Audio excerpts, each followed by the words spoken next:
Our today topic is matrices.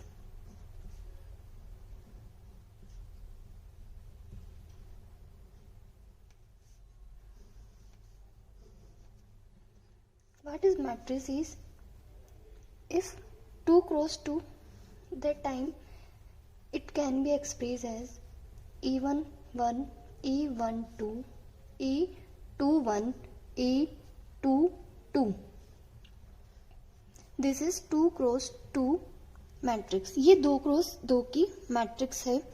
E11 का मतलब होता है फर्स्ट रो और फर्स्ट कॉलम का element. This is a row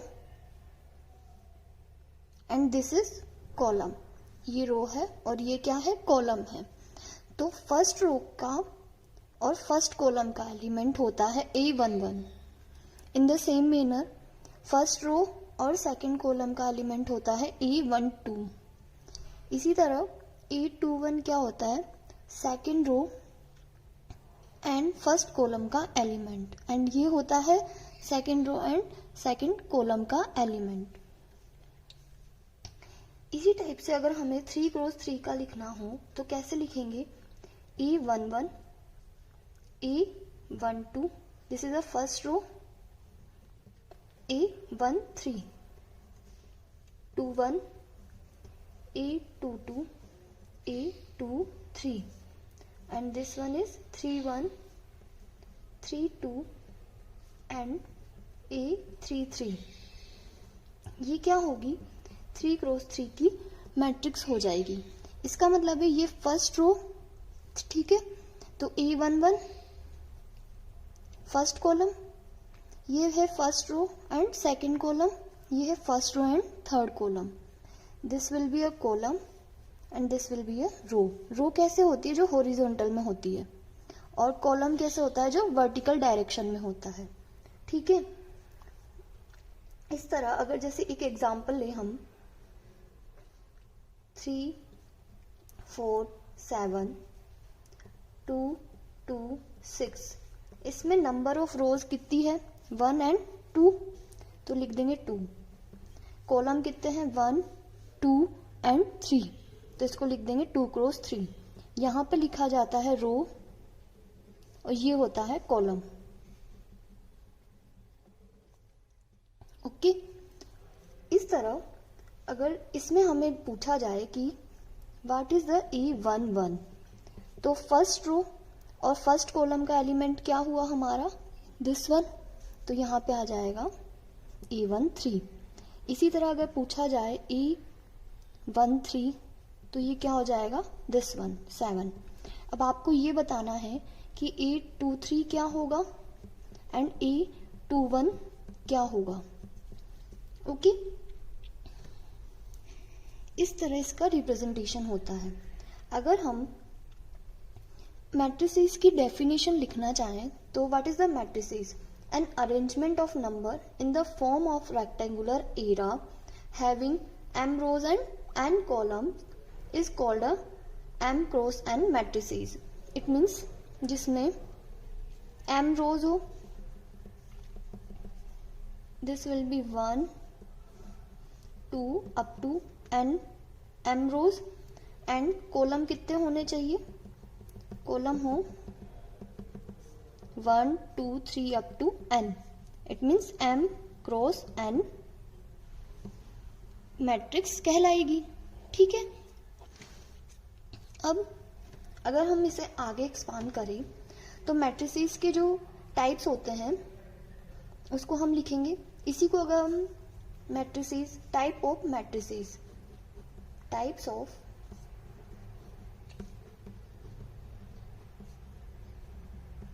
matrices. ठीक है. तो क्या क्या टाइप होते हैं, फर्स्ट टाइप होता है हॉरिजॉन्टल मैट्रिक्स. हॉरिजॉन्टल मतलब होता है जो क्षैतिज में होता है. ठीक है. क्षैतिज का मतलब होता है जो एक्स डायरेक्शन में हो. इट मीन्स एक्स डायरेक्शन में उसकी लेंथ ज्यादा होनी चाहिए. तो इसको क्या कर सकते हैं, जिसमें नंबर ऑफ रोज क्या हो, लेस देन हो नंबर ऑफ कॉलम से. नंबर ऑफ कॉलम से। ठीक है, ये होता है लेस देन का साइन।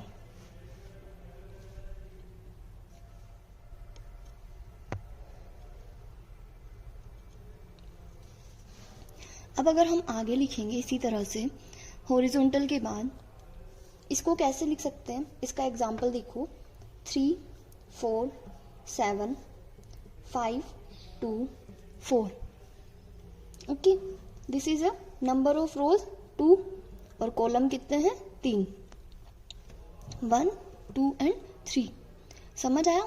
तो रोज कम हुई और कॉलम ज्यादा हुए, तभी तो ये देखो ये वर्टिकल, ये हॉरिजॉन्टल तरफ में दिख रही है ऐसे लंबी जाती हुई। इसकी लेंथ कहाँ पे ज्यादा है? हॉरिजॉन्टल में, तो ये हो जाएगी हॉरिजॉन्टल मैट्रिक्स। इसी टाइप से अगर हम लेते हैं वर्टिकल मैट्रिक्स, तो उसमें क्या होगा, नंबर ऑफ रोज ज्यादा होंगी नंबर ऑफ कॉलम से। अब इसको कैसे लिख सकते हैं, जैसे 3 4 5 2 7 4, तो इसमें रोज कितनी हो गई 3, कॉलम कितने हो गए 2, तो ये हमारी हो गई वर्टिकल मैट्रिक्स। ठीक है, अब नीचे लिखते हैं यहाँ पर कि रो मैट्रिक्स 3rd नंबर पे आएगी हमारी रो मैट्रिक्स। ये कैसे होगी? रो मैट्रिक्स होती है हमारी जो रो में डिफाइन हो। अब रो में जैसे मैंने आपको दिखाया 2 3 4, ये हमारी क्या है, रो मैट्रिक्स, जो इस टाइप से रो में डिफाइन हो।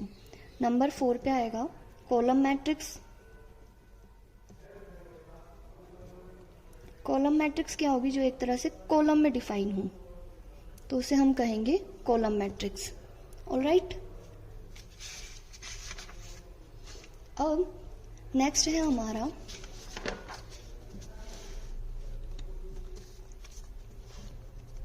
Square matrix.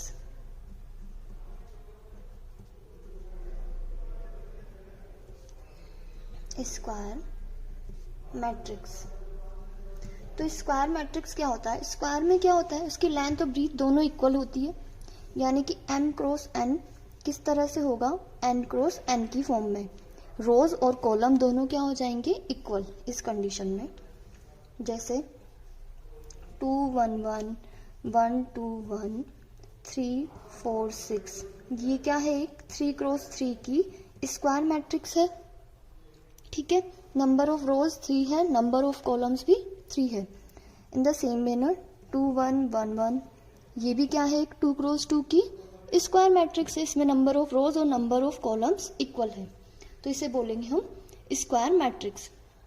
इसी टाइप से नेक्स्ट आएगी हमारी जीरो मैट्रिक्स या फिर नल मैट्रिक्स।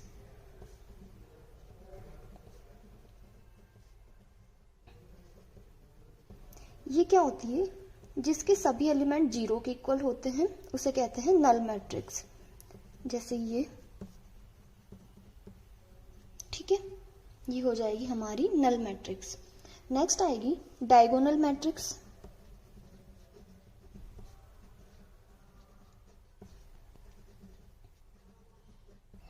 डायगोनल का मतलब होता है जिसमें एलिमेंट्स ओनली डायगोनल में हो, तो वो कहलाएगी डायगोनल मैट्रिक्स।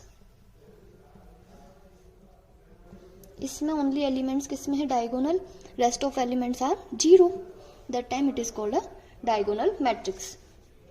इसी तरह हमारी नेक्स्ट है यूनिट मैट्रिक्स। यूनिट मैट्रिक्स क्या होते हैं, जिसमें डायगोनल के सारे एलिमेंट क्या हो जाते हैं, यूनिट वेक्टर हो जाते हैं, यानी कि यूनिट एलिमेंट हो जाते हैं, तो उसे क्या कहते हैं, यूनिट मैट्रिक्स। इसका दूसरा नाम होता है आइडेंटिटी मैट्रिक्स।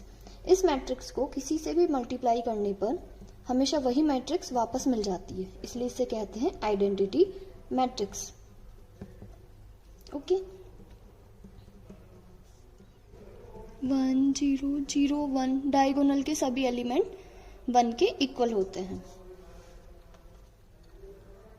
इसी तरह अगर हम देखें upper triangular matrix, upper triangular का मतलब होता है जिसमें ऊपर ट्रायंगुलर बनना हो।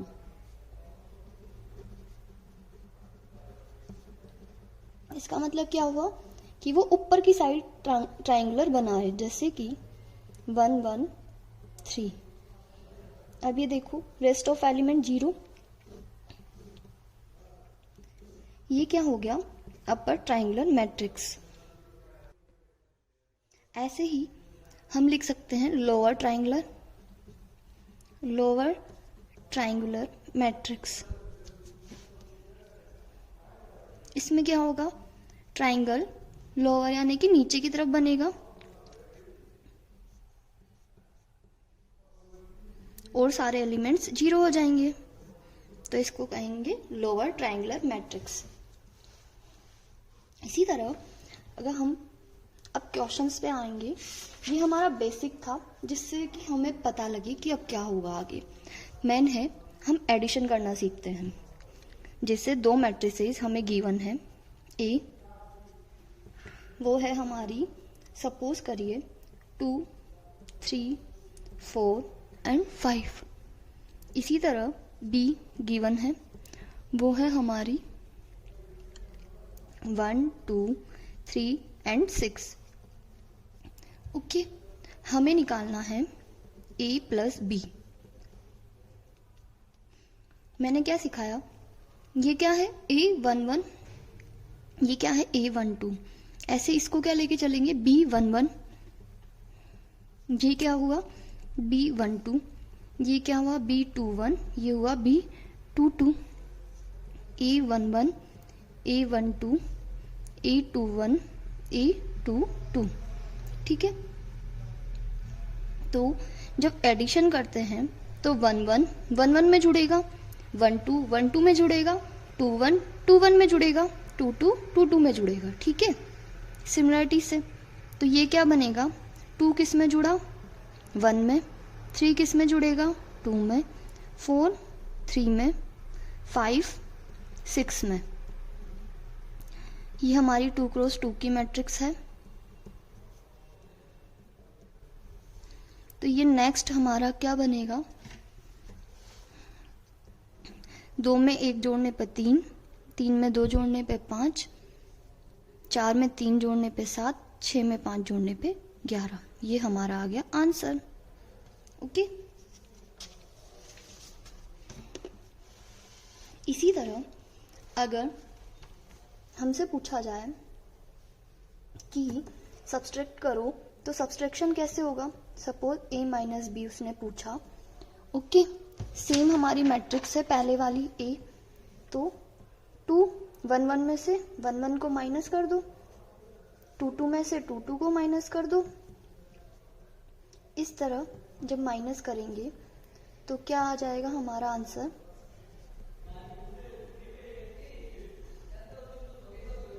1 1 1 माइनस 1। ठीक है, ये हो गया सब्सट्रैक्शन। अब देखो, जैसे कोई क्वेश्चन हमारा गिवन है, A equals to 2 3 minus 4 1 4 2 and B given है 7 2 1 माइनस 5 3 एंड 2। ओके, हमसे पूछा गया है 2A माइनस 3B की वैल्यू निकालो। तो क्या करेंगे, A गिवन है, 2A फाइंड आउट करते हैं। 2A क्या होगा, 2 को A से मल्टीप्लाई करो, सब एलिमेंट्स को 2 से मल्टीप्लाई करो, तो 2 2 जा 4 6 माइनस 8 2 8 4। सेम टाइप से हम निकालते हैं 3B, क्योंकि क्या बोला है 2A माइनस 3B, तो 3B क्या हो जाएगा 21 3 9 6 माइनस 15 6। ओके, अब हमें क्या निकालना है 2A माइनस 3B। तो क्या होगा, ये 2A कितना है 4, A 1 1 में से B 1 1 ये वाला, 6 में से जाएगा 3, -8 में से जाएगा -9, 2 में से जाएगा -6, 8 में से जाएगा -15 और 4 में से जाएगा -6। तो हमारा आंसर आ जाएगा -17, 3, -17, -4, माइनस माइनस प्लस होता है, that means 23, and this will be -2. This is the answer. This is 2 rows 3 column, 2 rows and 3 column, then 2 cross 3.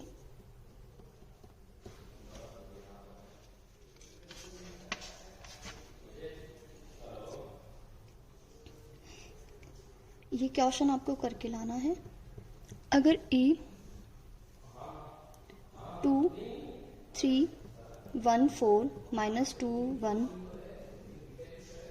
और B 1 2 3 -1 4 और 3 के इक्वल है, then C equals to 2A + 3B। Find करो।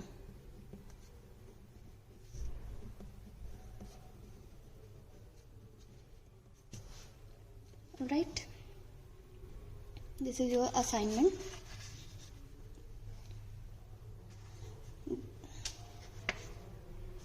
Hopefully आपको ये समझ आ गया होगा। अब हम अपना नेक्स्ट स्टार्ट करते हैं कि मल्टीप्लिकेशन कैसे किया जाए। अभी तक हमने एडिशन देखा, सब्सट्रैक्शन देखा, अब ए बी फाइंड आउट करना सीखते हैं। तो ए बी निकालने के लिए क्या होगा, सपोज कीजिए ए है हमारा 3 5 2 एंड 1। इसी तरह बी है हमारा 4 1 3 एंड 2।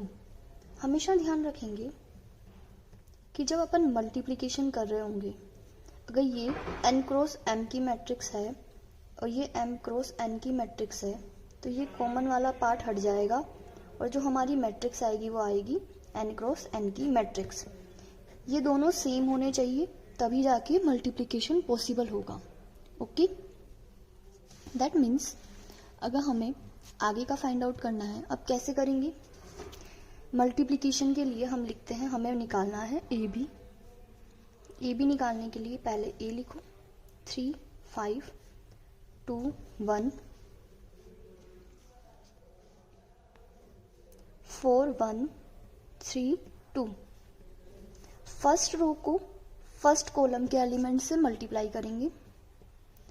तो हमारा देखो, अगर फर्स्ट रो यहाँ क्या होता है, E11 होता है, फर्स्ट रो फर्स्ट कॉलम। इसका मतलब फर्स्ट रो और फर्स्ट कॉलम के एलिमेंट्स को मल्टीप्लाई करके E11 बनाएंगे।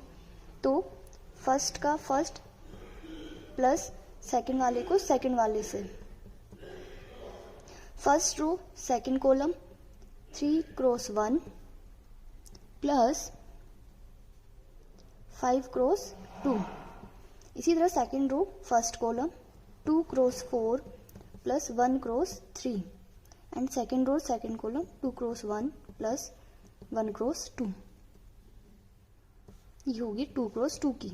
अब इनको ऐड कर देंगे, first row first column, first row second column, तभी तो 1 2।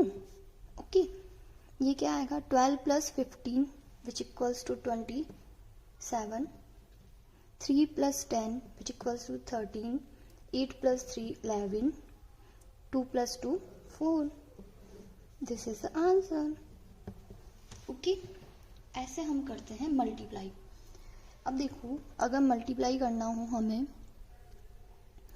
ए है हमारा 3 1 2, एक रो 3 कॉलम, बी है हमारा 2 3 1, 3 रोज और 1 कॉलम। तो ए बी क्या होगा, ए बी आना चाहिए 1 क्रॉस 1 का, क्योंकि 1 क्रॉस 3 एंड 3 क्रॉस 1 ये तो हट जाएगा, बचेगा क्या 1 क्रॉस 1। तो ए बी निकालेंगे, first row first column 3 into 2 plus 1 into 3 plus 2 into 1, 6 plus 3 9, 9 and 2 11। आज का हमारा टॉपिक हम स्टार्ट करते हैं ट्रांसपोज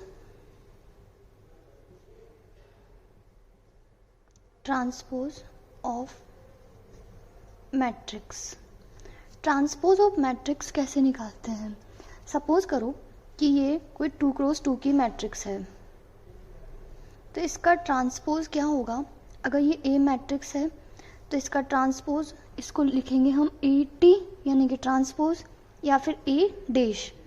तो जो फर्स्ट रो है उसको हम कन्वर्ट कर देंगे फर्स्ट कॉलम में, जो सेकंड रो है वो कन्वर्ट हो जाएगी सेकंड कॉलम में। इट मीन्स फर्स्ट रो के फर्स्ट कॉलम, सेकंड रो के सेकंड कॉलम बन जाती है। इसको कहते हैं ट्रांसपोज ऑफ अ मैट्रिक्स। एक होता है सिमेट्रिक मैट्रिक्स।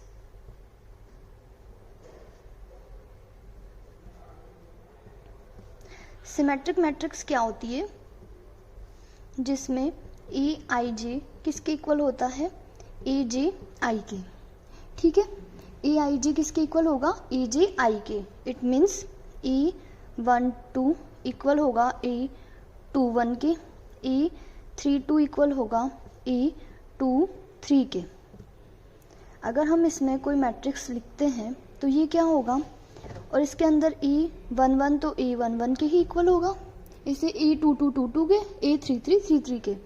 तो इसका मतलब हुआ कि ये डायगोनल के एलिमेंट्स तो कुछ भी लिख सकते हैं, मगर जो यहाँ पे लिखेंगे A12 पे वही A21 पे आएगा। यहाँ 1 है तो ये 1 हो जाएगा। ऐसे 3x3 में देखते हैं तो 2 1 3 डायगोनल के हैं। यहाँ पे अगर 1 है तो ये भी 1 होगा, ये 2 है तो ये भी 2 होगा, ये 3 है तो ये भी 3 होगा। ठीक है, ये होती है सिमेट्रिक मैट्रिक्स। इसी टाइप से skew symmetric matrix. Skew symmetric matrix ये क्या होती है? स्क्यू सिमेट्रिक मैट्रिक्स होती है जिसमें EIJ किसके इक्वल हो? माइनस ऑफ AJ के। ठीक है, इट मीन्स A12 इक्वल होगा माइनस ऑफ A21 के। A11 कभी भी माइनस ऑफ A11 के इक्वल नहीं हो सकता। इसका मतलब डायगोनल के एलिमेंट्स हमेशा क्या होंगे? 0 होंगे। ये 1 है तो ये -1 होगा, ये 2 है तो ये -2 होगा, ये 3 है तो ये -3 होगा। इसको कहते हैं स्क्यू सिमेट्रिक मैट्रिक्स। ठीक है, अब होता है नेक्स्ट हमारा जो क्वेश्चन आता है वो आता है A इनवर्स फाइंड आउट करना। A इनवर्स फाइंड आउट करना, इसके लिए हमें क्या चाहिए? देखो, A इनवर्स का फॉर्मूला होता है एडजॉइंट। ठीक है, एडजॉइंट ऑफ A और डिटर्मिनेंट ऑफ A। डिटर्मिनेंट को कैसे डिफाइन करते हैं? इस तरह दो इसके अंदर A को लिख देते हैं, ये हो जाता है determinant of A। It means हमें निकालना सीखना है अब डिटर्मिनेंट। ठीक है, क्योंकि हमारा मेन पर्पस है A इनवर्स सीखना, निकालना सीखना। तो सपोज करते हैं ये है 2x2 की मैट्रिक्स। माना ये है 2 1, ये है 3 2। ठीक है, अब इसका हमें निकालना है डिटर्मिनेंट। तो इसका डिटर्मिनेंट निकालने के लिए हम क्या करेंगे? इसको इससे मल्टीप्लाई करेंगे, इसको इससे क्रॉस मल्टीप्लाई करेंगे और दोनों को आपस में सब्सट्रैक्ट कर देंगे। It means 2 into 4 minus 3 into 1। तो ये क्या बन जाएगा हमारा determinant? 4 minus 3 which equals to 1, जिसका डिटर्मिनेंट क्या आया? 1। इसी तरह जब 3x3 का डिटर्मिनेंट हम निकालेंगे, देखते हैं 3 5 7 2 4 6 और 7 6 एंड 5, ये कोई हमारी A मैट्रिक्स है। ठीक है, इसका डिटर्मिनेंट कैसे निकालेंगे? इसका डिटर्मिनेंट निकालने के लिए सबसे पहले अल्टरनेटिव साइन चलेंगे। जैसे ये प्लस की लाइन में चलेगा तो ये माइनस ये प्लस, इसकी कोफिशिएंट को प्लस से, इसकी कोफिशिएंट को माइनस से मल्टीप्लाई करेंगे। अल्टरनेटिव प्लस तो ये माइनस और ये प्लस, ऐसे ये माइनस तो ये प्लस और ये माइनस, ये माइनस और ये प्लस। इसके आगे क्या होगा, इससे मल्टीप्लाई करना होगा। तो ये जैसे हमने 3 लिखा, ठीक है। अब देखो इसकी रो को जिसमें 3 है उसको और इसके कॉलम को छुपा दो, तो क्या बचा, ये छुपाने पे बचा 4, 6, 6 एंड 5, ठीक है। -5, 5 वाली रो को और 5 वाले कॉलम को छुपा दो, माइनस के साथ मल्टीप्लाई करेंगे, अल्टरनेटिव में माइनस आ रहा है, तो क्या बचेगा 2, 6, 7, 5 प्लस क्या करेंगे 7 एज इट इज, इसको छुपाया 7 वाले में 2, 4 और 7, 6, ये वाली रो और ये वाला कॉलम हमने छुपा दिया, तो क्या बना 2, 4, 7 एंड 6, ठीक है। अब क्या करेंगे, इसका डिटर्मिनेंट निकालना है, ये मैंने सॉल्व करना सिखा दिया।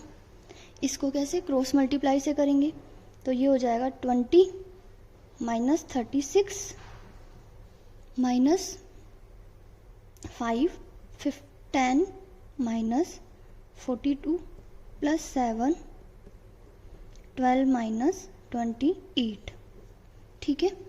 अब इसको जब आप सॉल्व करेंगे तो इसका जो आंसर आएगा वो आएगा 0। कैसे आएगा, आप इसको सॉल्व करके देखिएगा एक बार, तो डिटर्मिनेंट ऑफ ए सॉल्व करने पे आ जाएगा 0। इसी तरह हम और सबका भी डिटर्मिनेंट निकाल सकते हैं, ठीक है।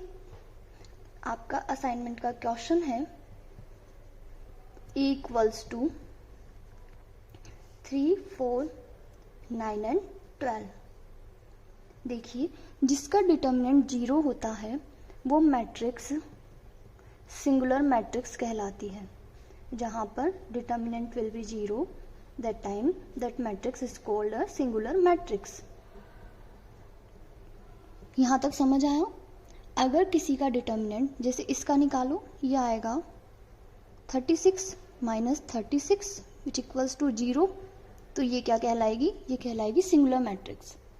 ओके अब जिसका डिटर्मिनेंट 0 नहीं होगा वो कहलाएगी नॉन सिंगुलर मैट्रिक्स।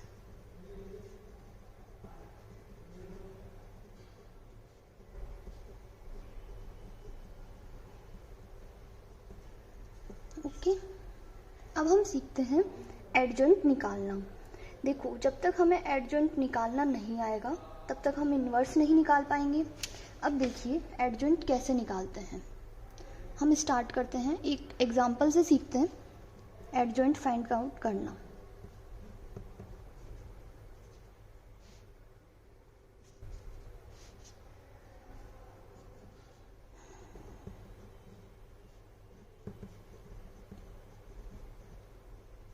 एडजॉइंट निकालना है, जैसे हमें कोई 2 क्रॉस 2 की मैट्रिक्स है 8, 4 एंड 2, 2, ठीक है।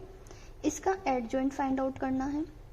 एडजॉइंट निकालने के लिए हमें हर एलिमेंट का सबसे पहले कोफैक्टर निकालना होगा। जैसे मैं कोफैक्टर निकालना सिखाती हूँ। कोफैक्टर ऑफ, ये क्या है 8, ठीक है। इसको कैसे लिख सकते हैं हम, पहले हमने स्मॉल में लिया था A11 जब मैट्रिक्स लिखते हैं, अब कोफैक्टर को अपन कैपिटल में डिफाइन करते हैं, ठीक है। इसकी रो ये अल्टरनेटिव साइन चलेंगे, प्लस माइनस एंड प्लस, जैसे वहां बताया वैसे के वैसे। तो अब इसकी रो और इसी के कॉलम को छुपा दो, क्या बचा 2, ठीक है। ऐसे ही कोफैक्टर ऑफ 4 निकालना है, तो इसको लिख सकते A12 first row second column और माइनस साइन, क्योंकि माइनस साइन है हमारे पास, इसके साथ उसको रो उसके कॉलम को जब हमने छुपाया तो क्या बचा 2, तो क्या आ गया -2। इन the same manner cofactor of 2 जब निकालेंगे तो ये आएगा A21, इसकी रो और इसके कॉलम को छुपाने पे 4 विद द निगेटिव साइन। ऐसे ही जब अपन कोफैक्टर ऑफ 2 निकालेंगे तो ये क्या आ जाएगा A22, रो कॉलम को छुपाने पर बचेगा हमारे पास 8। अभी हमारी बन गई कोफैक्टर की मैट्रिक्स, तो इसको अपन लिख सकते हैं मैट्रिक्स ऑफ कोफैक्टर्स। ठीक है, तो ये क्या आएगी अपनी, ये आ जाएगी 2 A11 1 2 -2, ये हो जाएगा -4, देन ये 8। अब एडजॉइंट ऑफ ए क्या होता है, हमारा मेन पर्पस था एडजॉइंट ऑफ ए निकालना। अगर हम इसे बी से डिफाइन करते हैं तो ये आएगा बी का ट्रांसपोज। ओके, तो इसका ट्रांसपोज करो 2 -2 -4 एंड 8। इसका ट्रांसपोज करने पे क्या होगा, फर्स्ट रो फर्स्ट कॉलम में कन्वर्ट हो गई, सेकंड रो सेकंड कॉलम में कन्वर्ट हो गई, तो ये आ गया हमारा एडजॉइंट ऑफ ए। ठीक है, first row first column and second row second column में कन्वर्ट हो गई। सही है। चलो इसी तरह अगर हम 3x3 की मैट्रिक्स के लिए फाइंड आउट करेंगे, जैसे कि कोई मैट्रिक्स है ए 1 2 3 2 -4 5 6 1 एंड 0, ये हमारी 3x3 की मैट्रिक्स है। अब इसका अगर हमें क्या निकालना है, एडजॉइंट निकालना है। क्या फाइंड आउट करना है, adjoint, find adjoint of A. ठीक है, तो कैसे निकालेंगे, इसके लिए हम लेकर चलेंगे कि हमारे पास सबके कोफैक्टर हम पहले निकाल लें। आज का हमारा टॉपिक है solution of system of linear equation by Cramer rule. Basically जो हम मैट्रिसेस सॉल्व करना सीखते हैं उनका मेन पर्पस होता है हमारी लीनियर इक्वेशंस को सिंपल मेथड से कम टाइम कंज्यूम करते हुए सॉल्व करना। ठीक है, जैसे कोई लीनियर इक्वेशन है a1x plus b1y plus c1 which equals to d1, a2x plus b2y plus c2 equals to d2, a3x plus b3y plus c3 equals to d3। ठीक है, ये 3 लीनियर इक्वेशंस हैं। अब हमें जब इन्हें सॉल्व करना है तो इसका मेथड होता है इसके लिए हमें फर्स्टली डेल यानी कि डिटर्मिनेंट इस मैट्रिक्स का फाइंड आउट करना होगा। ये कैसे निकालेंगे, x का कोफिशिएंट, y का एंड ये वाला जो कांस्टेंट वाला इस साइड है। ठीक है, इसको यहाँ लिखेंगे। ये एक्चुअली z का कोफिशिएंट है। ठीक है, अब यहाँ से लिखेंगे a2 b2 and c2, a3 b3 and c3। Okay, इसी तरह डेल वन क्या होगा, डेल वन होगा 1, इट मीन्स फर्स्ट नंबर वाले जो हैं एलिमेंट्स इनको हटा दीजिए और इसकी जगह जो ये कांस्टेंट वाला अपना कॉलम बन रहा है इसको लिख दो। तो कांस्टेंट वाला कॉलम क्या है, d1 d2 एंड d3। यहाँ पर है b1 b2 एंड b3, यहाँ पर है c1 c2 एंड c3। ठीक है, इसी तरह हम डेल 2 निकालेंगे तो सेकंड वाली कॉलम को हटा रिप्लेस कर देंगे इस कांस्टेंट वाली टर्म से, इट मीन्स 1 2 एंड 3। ये रिप्लेस हो गया d1 d2 एंड d3 में, ये हो गया c1 c2 एंड c3। इसी तरह हम डेल 3 निकालेंगे तो ये क्या आएगा, ये आएगा हमारा a1 a2 a3 b1 b2 b3 and ये हो जाएगा d1 D2 एंड D3 यानी कि थर्ड नंबर वाले कॉलम को हमें रिप्लेस करना है। अब मेथड क्या है, हमें x फाइंड आउट करना है, y और z यानी कि इस इक्वेशन के सॉल्यूशन निकालने हैं। तो कैसे निकालेंगे, x की वैल्यू आ जाएगी del 1 अपॉन del यानी कि इस वाले का डिटर्मिनेंट अपॉन इसका डिटर्मिनेंट, ठीक है। इसी तरह y की वैल्यू आ जाएगी del 2 अपॉन del और z की आ जाएगी del 3 अपॉन z। आप देख सकते हैं यहाँ पे z वाली रो कॉलम की जगह हमने कांस्टेंट टर्म लिखा है, y वाले की जगह हमने कांस्टेंट लिखा है और x वाले की जगह हमने कांस्टेंट लिखा है। इस तरह हमें x y z की वैल्यू फाइंड आउट कर सकते हैं। नाउ अब एग्जाम्पल के थ्रू हम इसे एक्सप्लेन करेंगे। Solve the following equations by using the Cramer rule. देखिए हमें क्या निकालना है, सबसे पहले अपना डिटर्मिनेंट निकालना है। डिटर्मिनेंट के लिए 2 3 -1 2 3 -1 1 -1 एंड 1 1 y का कोफिशिएंट है 0 और z का है 3, ठीक है। इसका डिटर्मिनेंट निकालेंगे। अब इसका निकालने के लिए हम पहले इसको सॉल्व करते हैं कि डेल क्या आएगा। जैसा कि मैं प्रीवियस वीडियोस में बता चुकी हूँ, तो आप एक बार प्रीवियस वीडियोस को ज़रूर देखिए डिटर्मिनेंट कैसे निकालते हैं। इसके लिए 2 -3 -3 3 -1 -1 0 -1 -6 -1 विच इक्वल्स टू -13। इसका डिटर्मिनेंट आ जाएगा -13, ओके। इसी तरह अगर हम del 1 निकालेंगे तो del 1 आ जाएगा, del 1 बनेगा 1 वाले की जगह कांस्टेंट को 5 2 10 3 -1 0 -1 1 एंड 3, ठीक है।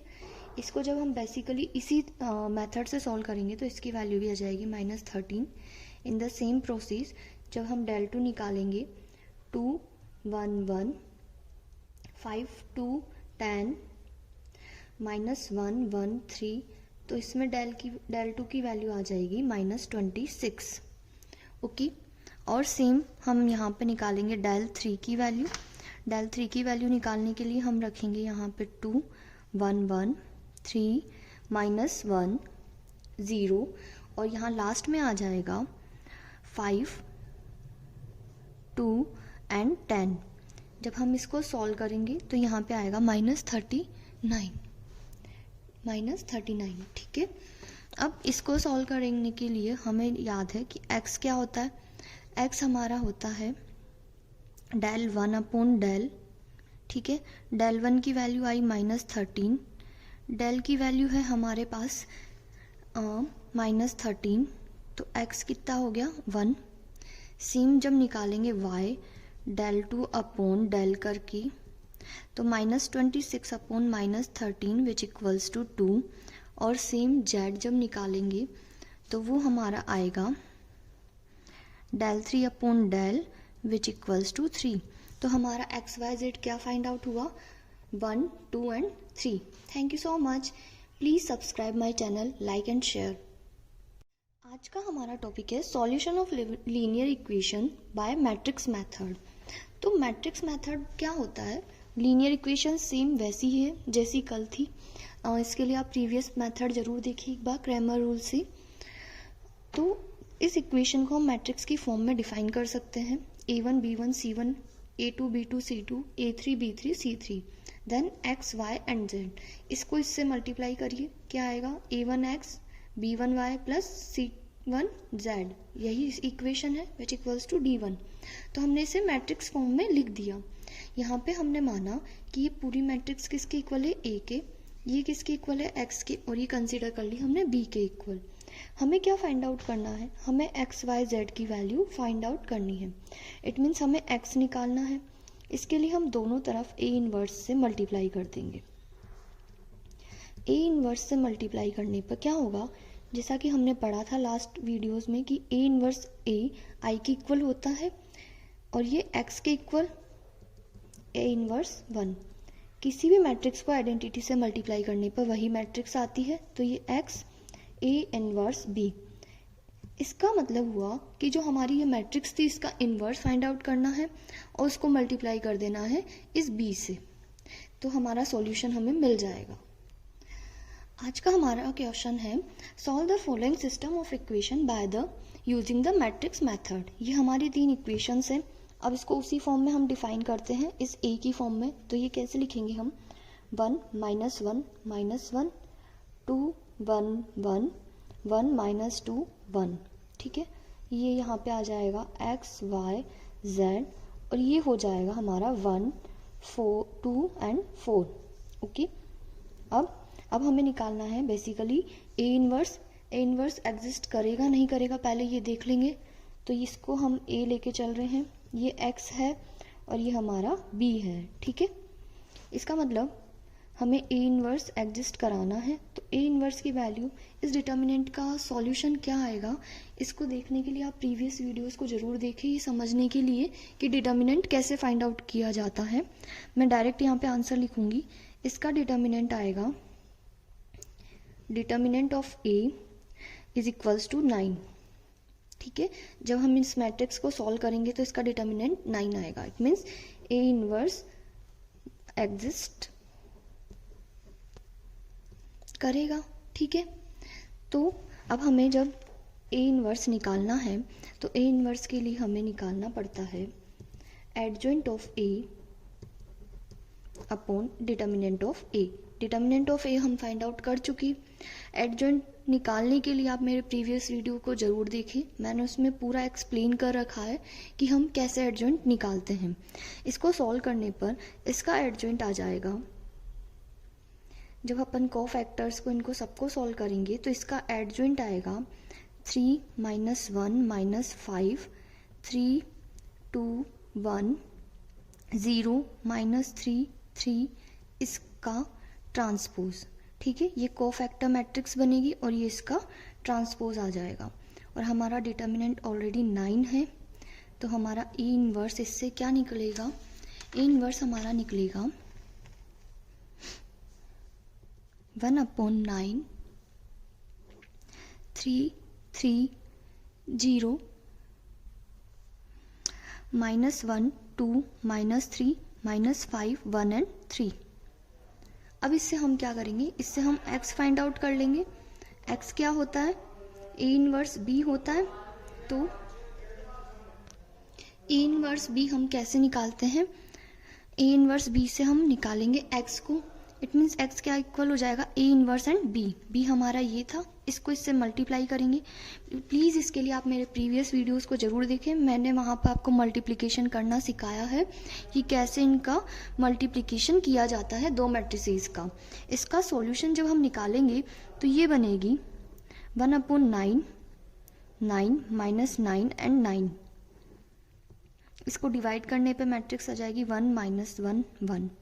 इसका मतलब हो गया कि ये जो हमारा x था ये किसके इक्वल था, बेसिकली ये इक्वल था x y एंड z के। तो यहाँ से हमारी वैल्यूज आ गई, x की वैल्यू आई 1, y की वैल्यू आई -1 एंड z की वैल्यू आई 1। Will satisfy our equation. जब आप इसकी वैल्यू यहाँ पर रखेंगे, x की वैल्यू 1, y की वैल्यू -1 एंड z की वैल्यू 1, तो इसका टोटल अमाउंट कितना आ जाएगा, इसका टोटल अमाउंट आएगा 1 के इक्वल, ठीक है। ये सारी इक्वेशंस को सेटिस्फाई करेगी ये value. Thank you so much. Please subscribe and like and share my channel.